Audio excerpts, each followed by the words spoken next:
Friends and welcome to my channel. So आज हम start करने वाले हैं वेव मोशन एंड साउंड का पार्ट 2। सो पिछले पार्ट में हमने पढ़ा था वाइब्रेटरी मोशन और वाइब्रेटरी मोशन के थोड़े से टाइप्स के बारे में, ठीक है। पीरियोडिक और हार्मोनिक मोशन के बारे में हमने पढ़ा था, थोड़ा उसके एग्जांपल्स भी हमने देखे थे। लेकिन आज के इस लेक्चर में हम देखेंगे graphical representation of harmonic motion, simple harmonic motion, ठीक है। Graphical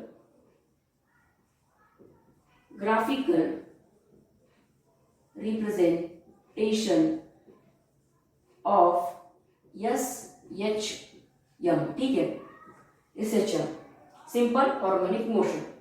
so graphical representation of SHM यानी कि सिंपल हार्मोनिक मोशन को हम ग्राफ पर कैसे रिप्रेजेंट करें, या तो ग्राफ के बेसिस पर कैसे रिप्रेजेंट करें। सो हार्मोनिक मोशन यानी कि हमने तो पढ़ा कि टू एंड फ्रो मोशन, आगे पीछे टू एंड फ्रो मोशन। लेकिन अगर हम देखें वर्टिकल रिप्रेजेंटेशन, ठीक है, अगर हम देखें वर्टिकल रिप्रेजेंटेशन की, यहाँ पर हम लेते हैं एक एग्जांपल। फॉर एग्जांपल यहाँ पर हमारे पास एक पेंडुलम है, ये हमारे पास एक पेंडुलम है, या हम बोल सकते हैं कि एक ऑब्जेक्ट है, या तो एक वॉल है, या तो कोई सी भी चीज है जिससे ये पेंडुलम को हमने कनेक्ट करके रखा है, ठीक है। इस पॉइंट को हम नाम देते हैं ए, इस पॉइंट को हम नाम देते हैं बी, और जहां पर पेंडुलम खड़ा है उसको हम नाम देते हैं ओ। ये यहाँ पर जा रहा है और ये यहाँ पर जा रहा है, ऐसे दो हम बोल सकते हैं कि दो ये टू एंड फ्रो मोशन कर रहा है, राइट। दोनों का जो डिस्टेंस है वो सेम है, ठीक है। इसको अगर हम नाम दें D1 और D2, और एक बात ध्यान रखिए, यहाँ पर मैं बोल रहा हूँ D1 is equal to D2, ठीक है। दोनों का जो डिस्टेंस है वो सेम है, इसका यानी कि O से लेकर A तक का डिस्टेंस सेम है, और O से लेकर B का डिस्टेंस दोनों बीच जो है वो सेम है, D1 is equal to D2। ये पॉइंट आपको याद रखना है, ठीक है।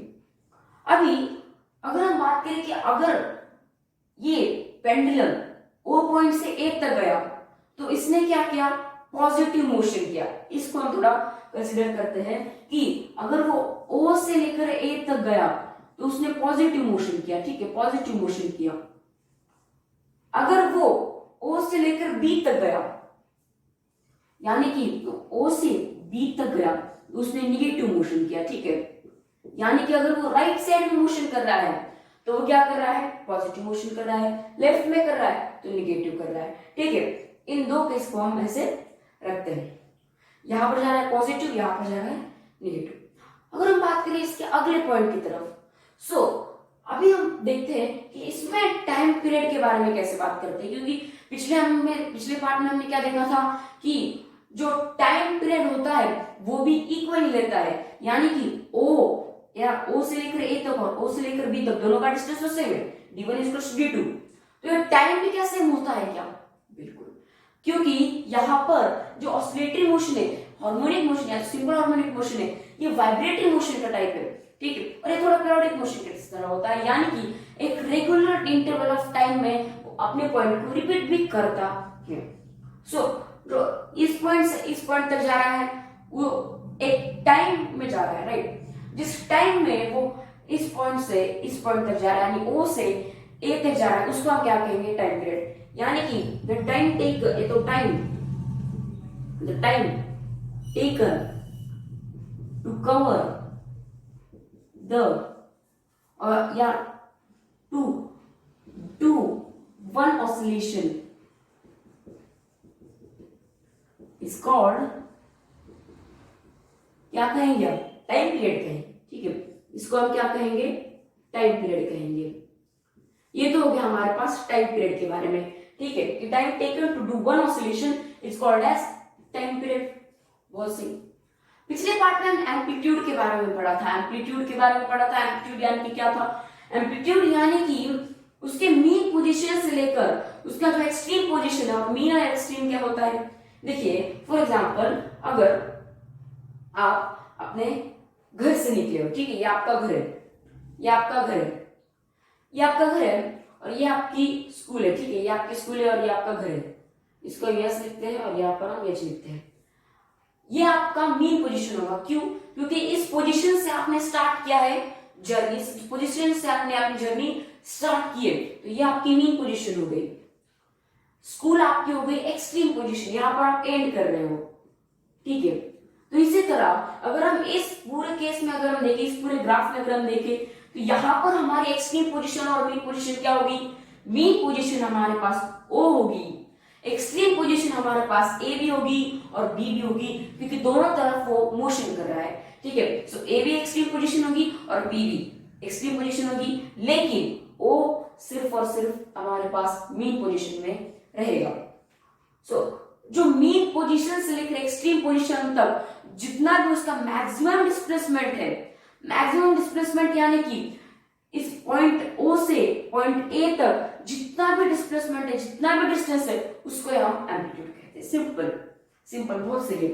इतना इधर से लेकर इधर तक जो भी डिस्टेंस है उसको हम क्या कहेंगे, एम्पलीट्यूड कहेंगे। सो एम्पलीट्यूड यानी कि the maximum displacement between extreme नहीं, हम पहले मीन पोजीशन लिखेंगे, ठीक है। Between mean position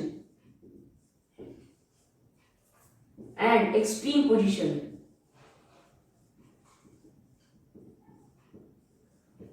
is called amplitude, ठीक है। ये हॉरिजॉन्टली भी हो सकता है और वर्टिकली भी हो सकता है एम्पलीट्यूड के बारे में। तो यानी कि the maximum displacement between mean position and extreme position, mean starting position, extreme ending position, ठीक है। ये हो गई मीन, ये हो गई एक्सट्रीम, एक्सट्रीम एक्सट्रीम मीन, ठीक है। सो एम्पलीट्यूड के बारे में पता चल गया। एम्पलीट्यूड के बाद में अगर हम बात करें, सो अगर हमें देखना है कि मतलब कहां पर हम एक ऑसिलेशन कंप्लीट करते हैं, कहां पर हमारा एक ऑसिलेशन कंप्लीट होता है, यानी कि कितने मिनट में, तो कितने टाइम पीरियड में हमारा एक ऑसिलेशन कंप्लीट होता है, ये भी हमारे पास बहुत ही जरूरी पॉइंट आता है। तो इसके बारे में अगर हम बात करें, तो अगर हम देखें कि कैसे अभी आप ग्राफ पर यानी कि रिप्रेजेंट करें, सो अभी हमें देखना है कि कहां पर एक ऑसिलेशन कंप्लीट होता है, राइट। सो अगर हम एक केस ले, ठीक है, अगर हम एक सिचुएशन ले, हम बोल सकते हैं कि एक केस है, तो उसमें अगर हम देखें कि जो पहले हमने देखा था वर्टिकली हमने रिप्रेजेंट किया था, अभी भी हम वर्टिकली करेंगे, लेकिन थोड़ा अलग स्टाइल में करेंगे, ठीक है।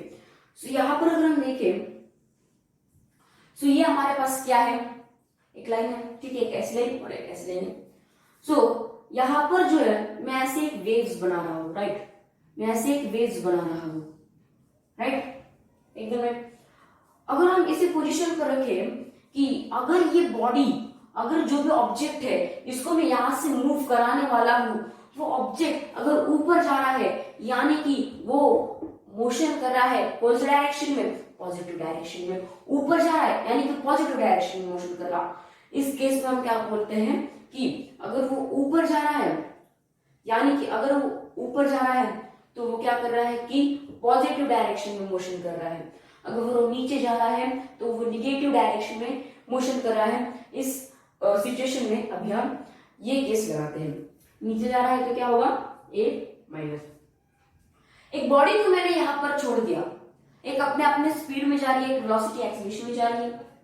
अभी यहाँ पर हम देखते हैं कि एम्पलीट्यूड यहाँ पर क्या है। देखिए अगर हम बात करें, ये हमारी मीन पोजीशन है, ठीक है, मैं यहाँ से यंग को रिप्रेजेंट करता हूँ, ये हमारी मीन पोजीशन है। मीन पोजीशन यानी कि स्टार्टिंग पोजीशन, यहां से मैंने स्टार्ट किया तो ये मेरी मीन पोजीशन हो गई, ठीक है, ये मेरी मीन पोजीशन हो गई। जहां पर मैं एंड करने वाला हूं वहां पर मेरी क्या होगी, एक्सट्रीम पोजीशन होगी। तो इस पूरे हम बोल सकते हैं कि इस पूरे केस में हमारी एक्सट्रीम पोजीशन कहां पर है, यहां पर नहीं, हमारी एक्सट्रीम पोजीशन यहां पर नहीं, यहां पर आएगी। हमारे फर्स्ट ऑसिलेशन की एक्सट्रीम पोजीशन यहां पर आएगी, इसको हम ई नाम देते हैं, राइट। अभी देखिए अगर मैं बात करूं एम्पलीट्यूड के बारे में, अगर मैं बात करूं एम्पलीट्यूड के बारे में, तो ये जो डिस्टेंस है, यानी कि यंग पॉइंट से ऊपर जितने भी इस वेव की हाइट जा रही है, इसका जो एंड है, इसका जो ये एंड है, इस एंड तक जितनी भी हाइट जा रही है उसको हम क्या कहेंगे, एम्पलीट्यूड कहेंगे। इसको हम क्या कहेंगे, एम्पलीट्यूड कहेंगे, राइट, इसको हम एम्पलीट्यूड कहेंगे। और यहां पर इस पॉइंट से इस पॉइंट तक जितने भी टाइम पीरियड में वो गया, उसको हम क्या कहेंगे, टी। तो T1 है, T2 है, T3, ऐसे हमारे पास बहुत सारे टाइम टर्मिनल्स आएंगे जहां पर हम उनको नाम देंगे T1, T2, T3, तो जो आपके मन पर है, राइट। सो ये जो डिस्टेंस है यानी कि मीन पोजीशन से लेकर जो ऊपर तक, जितना भी ऊपर आपकी वेव, कितने भी ऊपर की वेव की हाइट है, वो हमारी एम्पलीट्यूड हो गई। सो ये ऊपर जा रहा है यानी कि कुछ तो डिस्प्लेसमेंट कर रहा है, लेकिन वो नीचे दोबारा आ रहा है, ठीक है, ऐसे जा रहा था ना, ऐसे जा रहा था, लेकिन वो दोबारा नीचे आ गया, तो क्या आपकी डिस्प्लेसमेंट घट गई? बिल्कुल। यहां पर वो ऊपर जा रहा था यानी कि डिस्प्लेसमेंट बढ़ रही थी, लेकिन वो नीचे आ रहा है यानी कि अभी इस बार क्या हो रहा है कि इसकी डिस्प्लेसमेंट घट गई। यानी कि मैंने आपको बोला था सिंपल हार्मोनिक मोशन में, क्या बोला था कि acceleration is directly proportional to displacement. यानी कि देखिए यहां पर इसकी डिस्प्लेसमेंट जो है, यहां पर इसकी डिस्प्लेसमेंट जो है वो क्या हो रही, इतनी थी, इतनी डिस्प्लेसमेंट थी, लेकिन उसी स्पीड से उसी डिस्प्लेसमेंट पर जा रहा है, यानी कि दोबारा उसकी स्पीड जो है वो क्या हो गई, कम हो गई। दोबारा उसको जो डिस्प्लेसमेंट है वो कम हो गया, यानी कि डिस्प्लेसमेंट दोबारा जैसे वो नीचे गया वो क्या हो गया, जीरो हो गया। ऊपर था तो पॉजिटिव बढ़ रहा था, बढ़ रहा था, बढ़ रहा था, लेकिन उसको एक पूरा ऑसिलेशन कंप्लीट करना था यहाँ पर आने के लिए, तो वो नीचे गया। जैसे ही नीचे आया निगेटिव में गया, निगेटिव में गया तो क्या हो गया, डिस्प्लेसमेंट घट गई। अगर हम बात करें कि यहाँ तक उसकी डिस्प्लेसमेंट थी फॉर एग्जांपल यक्स, ठीक है, क्योंकि डिस्टेंस तो सेम है, डिस्प्लेसमेंट तो सेम है ना, दोनों की मीन पोजीशन और यहाँ तक डिस्प्लेसमेंट सेम है, और इतनी ही यहाँ तक है, दोनों भी सेम है, इसलिए हम इसको और इसको, है ना, पॉजिटिव यक्स और निगेटिव यक्स, ठीक है, ये पॉजिटिव यक्स हो गया और ये निगेटिव यक्स हो गया।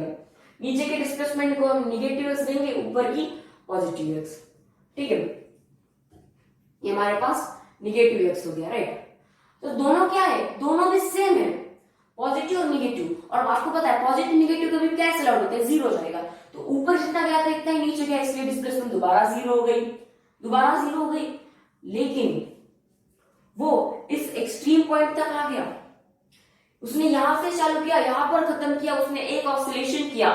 कब उसने एक ऑसिलेशन कंप्लीट किया, देखिए जब उसने जब उसने मीन पॉइंट से लेकर ऊपर अपने यानी कि पॉजिटिव एक्स तक गया, उसने एक एम्पलीट्यूड चढ़ा, दोबारा एक एम्पलीट्यूड नीचे गया, यानी कि वो जितना चढ़ रहा था उतना कम हो रहा था, जितना चढ़ रहा था उतना कम हो रहा था, राइट।